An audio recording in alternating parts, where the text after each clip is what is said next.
warahmatullahi wabarakatuh. Perkenalkan, nama saya Cindy Soleman. Di sini saya akan mempresentasikan tugas mata kuliah manajemen risiko bisnis.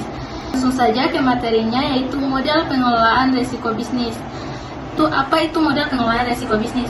Model pengelolaan risiko bisnis adalah pendekatan sistematis yang digunakan oleh organisasi untuk mengidentifikasi, menilai, mengelola, dan memantau risiko yang dapat mempengaruhi pencapaian tujuan bisnis. Tujuan bisnis utama dari model ini adalah untuk meminimalkan potensi kerugian dan memaksimalkan peluang melalui pengelolaan risiko efektif. Selanjutnya, apa itu tujuan dan pentingnya manfaat manajemen risiko? Manajemen risiko bertujuan untuk mengidentifikasi, menganalisis, mengevaluasi, serta mengendalikan risiko yang mungkin terjadi. Tujuan utamanya adalah yang pertama yaitu melindungi aset dan reputasi perusahaan, yang kedua menjamin kesinambungan bisnis, yang ketiga membantu pengambilan keputusan yang lebih baik, yang keempat meningkatkan nilai perusahaan di mata investor dan pemegang kepentingan. Berikutnya yaitu model-model pengelolaan risiko bisnis. Yang pertama yaitu Enterprise Risk Management atau IRM.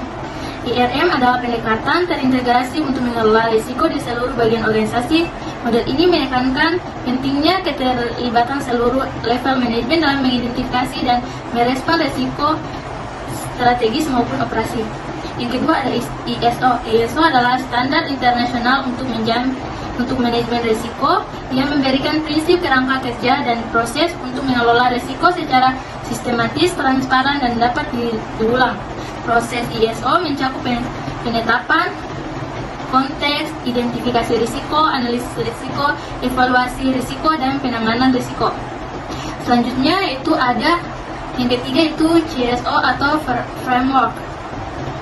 Yaitu CSO adalah Committee of Sponsoring Organizing of the Tradeway Combination, menyediakan kerangka kerja manajemen risiko terintegrasi yang berfokus pada risiko strategis dan operasional.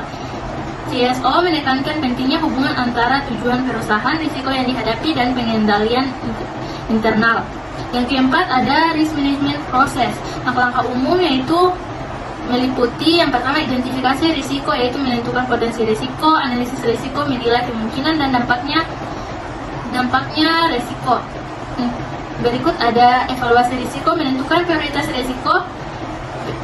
Berikutnya ada penanganan risiko atau menghindari, mengurangi, memindahkan, atau menerima risiko.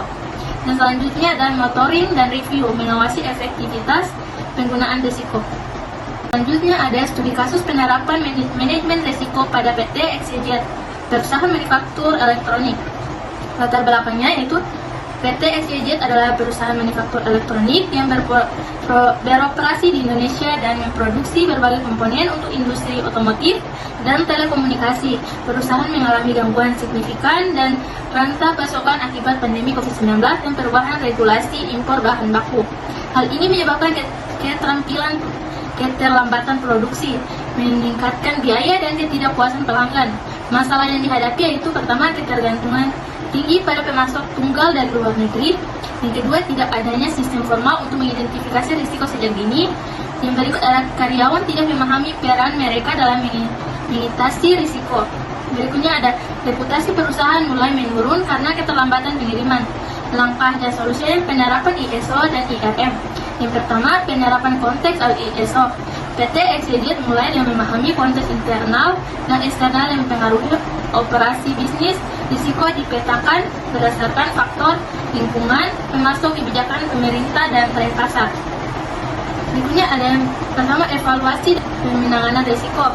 Yang kedua ada manajemen memutuskan untuk diversifikasi pemasok lokal dan regional, menyusun kontrak jangka panjang dan kausal pengamanan pasokan, membangun sistem investasi minimum dan batas stok, melatih tim manajemen risiko internal.